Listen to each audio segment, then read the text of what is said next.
So the underlying energy is the Four of Pentacles. Now, this is the miser card. I'm not saying you guys are misers, but the whole point of this card is have a look at, I don't know if you guys can even see, this is the lighting, there we go. He's kind of holding on to those 4 coins for dear life. He's got 2 under his feet, he's got one held to his chest, one on his head. And the story behind this is that those 4 coins, they're of value to him. That's all he has. And he values them so much that he doesn't want to lose them, right? I mean, if you had gold coins like that, you wouldn't just leave them lying around. You'd make sure you took care of them as well. So that's what he's doing. He's taking care of his coins. But the whole point of it is that, he's holding on to them so tightly. He's never going to have more than those 4 coins if he doesn't do something with them. Like, he has to go and spend them. He has to go buy something with them or invest them in something. Yes, he'll keep those 4 coins safe, but unless he lets go of them, he'll never have more than that. He'll just be sat there holding 4 coins. Now, 4s are a very stable number. That's what's kind of good about them. But there's no progress, there's no movement when 4s show up. And we all have to go through periods like that. We can't just keep growing and growing and changing and changing. But as an underlying energy, this will bring up questions of, what are you kind of holding on to? This speaks of comfort zones to me.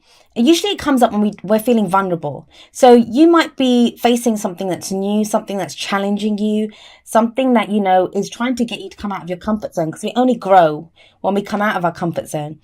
And that's when we want to go back a little bit and hold back. So that's the good thing about this card. I always think that, if we're being challenged to come out of our comfort zone, then there's more opportunities, an opportunity for growth here. But, as an underlying energy, there is this kind of sense of, no, I want to hold on to this. I want to remain safe. And that's fair enough, but we'll see how it plays out. We'll see how it plays out in the rest of your reading. So now we have the 4 of Pentacles there, and we have the 6 of Pentacles coming up at the heart of your reading. Now, the 6 of Pentacles is also a card of balance, very balanced energy, but this is different. Like, in that one, he's holding on to the coins. Here, he is giving those coins away. He's, it's about give and take. Now, this is called a charity card sometimes, and I don't really like that name for this, and I've said that before. The reason is, yes, he's giving away coins. So, it looks like he's performing an act of charity. He's giving away to those other 2 people that are on their knees in front of him. So it looks like he's doing them a favor, but they're also doing him a favor. They're giving him the opportunity to do something good, which he wouldn't have that. If they weren't there, he wouldn't be able to give away. He has excess, and, he can get that sense of that I'm helping someone from the fact that they take those coins from him. So it's giving and taking. There is a balance here. Both people give and receive equally. So what does that mean, though, when you go from the 4 of Pentacles as an underlying and then you have the 6 of Pentacles at the heart of your reading? Well, it is telling you, maybe it's not you. Maybe that it's a general reading, right? So the energies can play out both ways. They can either play out that these are your energies right now, or if there's someone really kind of integral, kind of central to your story right now, the energies could relate to them. So maybe it's not you. That 4 of Pentacles could indicate someone who's not opening up, who's not saying how they feel. Someone could literally be tight with money, like not giving their fair share of something. That kind of seems to change with the 6 of Pentacles. So if it's literally about money, because Pentacles can relate to, finances and investments, houses, like Pentacles are to do with the tangible things in our life, things that bring us stability, security, and support. There's been a thing of someone holding on and not giving their fair share. That seems to change with the 6 of Pentacles because there's balance here, give and take.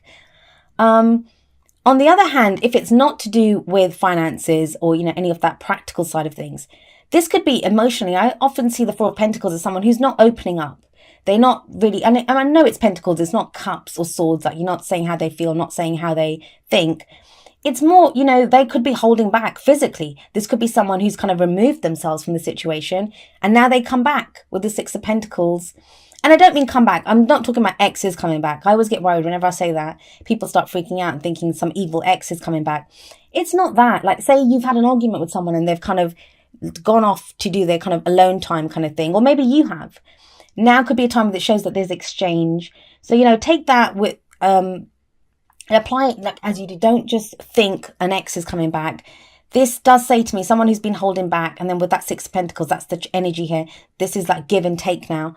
That kind of whatever you've been giving, it's reciprocated. Now, on the other hand, this could be you that you're looking at this, that, you know, some of you may have been holding back. It happens, right? When we don't want to get involved in other people's situations, or we just need alone time, and you're now ready to come and speak to other people, to get some balance in your interactions with people. So whenever the Six of Pentacles shows up, it shows to me this kind of looking at our relationships, looking at how much we give in a relationship and how much we receive. And that is a Pisces thing. You guys do tend to like give a lot sometimes in relationships. And this might be now you figuring out like, how much do I receive back? Now, that may be because of the Ace of Swords that comes up in the past. And as I said, few of the other signs got this, but they kind of got it more in the present and the future, I think. The Aces are all about the potential for new beginnings. And Swords are about our thoughts, our beliefs, our ideas, and how we communicate them. So if we have the Ace of Swords, this could be a new way of thinking. This could be... sometimes I see it's a new philosophy, a new kind of thought process, something, we get clarity of mind. Why? Well, it's a victory card and it shows victory through the truth, through clarity.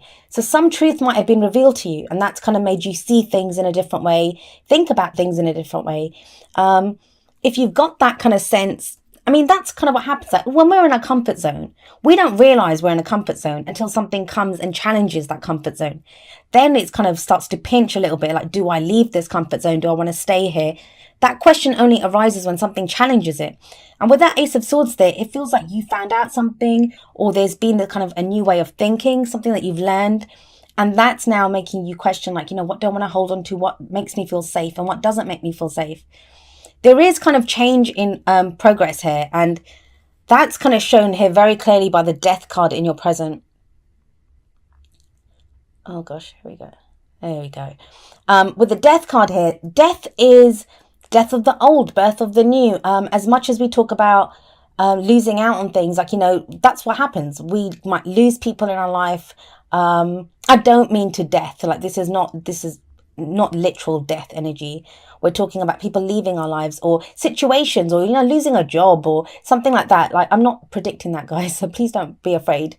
I've also actually found Death card is not that worrying to people. These days it's the Tower that people don't like to see in their readings, but death is actually a really good energy, because if we look at it, yes, we have this Pale Rider here, but I don't know if you can see it. The sun is rising here, and that's a new day is dawning. The reason those things leave our life, they don't serve us anymore. And it's to make room for more gifts, for new things to come into our life. Now, if you have the Death card there and you have the Four of Pentacles sat above it, this is like, no matter how much that could make it pinch more. If you're trying to hold on to something, there's a change that's coming in. And I always say this, the major arcana energies, those are energies that happen to us. Those are harder bullets to dodge. That's energy that we have to deal with. And it's always for our own good. It is for our good. It doesn't always feel like it. And we're human beings. We don't have to feel great about things. If it's difficult to go through, we don't like change usually.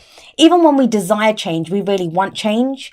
It can be difficult to go through it because, you know, we are creatures of habit. We're used to the things that are around us. Better the devil you know, right? But it feels like there's been this kind of truth with the Ace of Swords. So some truth has been learned, or some new way of thinking has come about. And that's kind of pushing through this change. Like things can't remain the same now since you found this out. Now, again, this can be a relationship, this can be work, but whatever truth has been discovered, it's like it's caused this kind of chain reaction now. That change is coming in, and it's gradual change. It's a transitional card. So that change doesn't happen overnight. The Ace of Swords energy can be kind of quite immediate. Swords pretty fast, but death, it can be kind of slow. So we might slowly be changing. And maybe that's what's making us hold on to those pentacles, right? That's like, I'm not sure I'm ready for this change. I'm not sure I'm ready for to leave my comfort zone just yet. I think you'll be okay. I think you will with that Six of Pentacles there. And also because you have another major arcana card, you have the Empress coming up in the future. Now, the Empress, she can indicate, she's the mother, right? She's the mother of the tarot. She talks about giving birth. Doesn't always have to be to a child, but some of you may be dealing with, I'd say it's a pretty unexpected pregnancy, if that.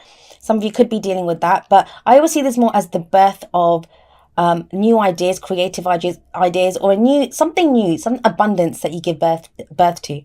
Now, abundance can be anything. It could be spiritual abundance, financial abundance, even emotionally, emotional abundance, like just feeling that abundance within our emotions, our happiness, the joy that we feel.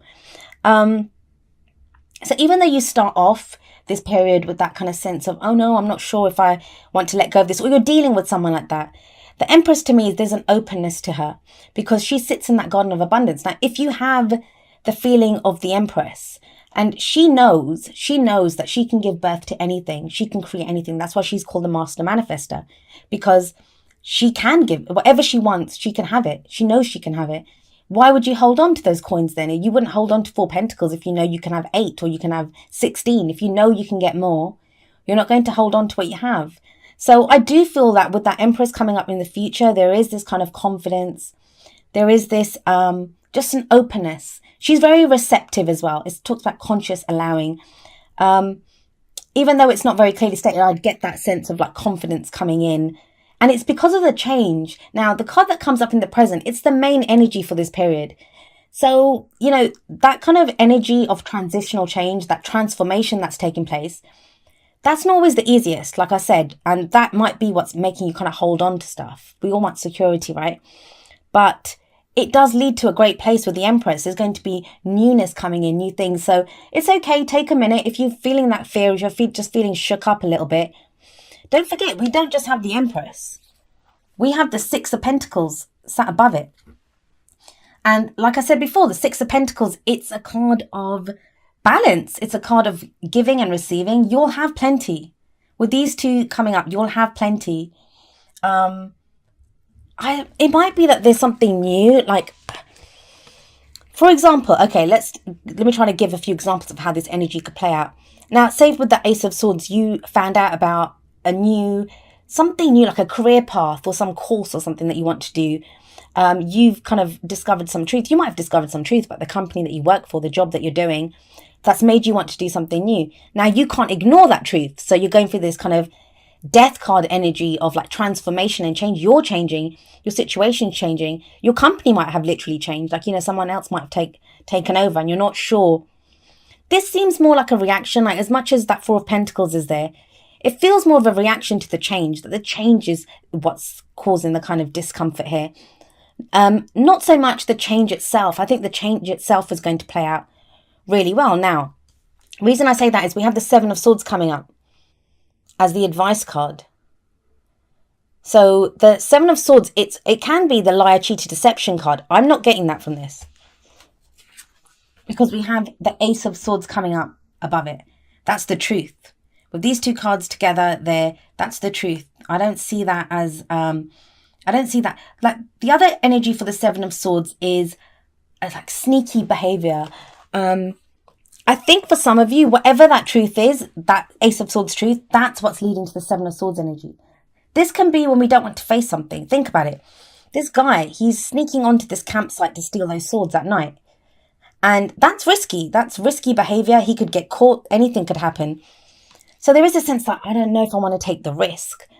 All I can tell you, obviously, in your own situation, it's going to apply differently. So if it's for work, some of you might not want to risk losing that job. 4 of Pentacles, I get a salary no matter how crappy this job is now, no matter what my new truth is. I'm not sure I want to risk losing my job. Or in a relationship, I'm not sure I want to risk changing things up. That, you know, better to have this relationship than no relationship, or better to keep dating these kinds of people than... It's like the conflict between what your own truth is. But I do feel like with that Ace of Swords sat above the 7 of Swords, it just feels riskier than it is. You have too many cards of balance. You have that 6 of Pentacles and the Empress. The Empress, she can have whatever she wants. Now, at a very practical level, I don't usually do that. I usually stick to the energies. The Empress could be an older woman, a female energy who can be very supportive, like a mother figure, or someone who's very nurturing. I often see her as like a hug, like, you know, she's very comforting. She's that very comforting energy, very nurturing energy. The other thing with the Empress is she's very attractive. She can attract people to her effortlessly. I don't just mean romantically. That can be in a work situation. So if you're looking for a new job, if you're looking for new job opportunity, then yeah, you could be found very attractive at this time. People that think, yes, this is the person that we want. So you could be getting offers. And they kind of feel right for you because you have the 6 of Pentacles there, right? And that's giving and receiving. So it'll be more balanced, and it will be, you'll get paid what you're worth. So if the Four of Pentacles could be a boss that's not been paying you enough, with that Six of Pentacles, that could be a pay rise. So the energies are going to play out differently. Like, have a look at them in your own situation. But it does feel like the main thing that kind of seems to throw you here is the change itself. So give yourself a moment, like, it's okay. You'll feel more settled. The Empress is home. She's a domestic situation. She represents home, and you'll be feeling more settled in a little while. You won't feel like that vulnerable kind of Four of Pentacles energy once you go through that. But it's that Seven of Swords. Be discerning. Like, which are your fears? And where are your fears coming from? Are they just unfounded fears? Because you know the truth already. You have the Ace of Swords in your past. Whatever the truth is in the situation, you already know it. So don't begin doubting now whether there are lies and stuff. I don't get that from this. I think it's more to do with, because it's unsettling, the change is unsettling. That's what's making you question things. But you already know the truth with the Ace of Swords there.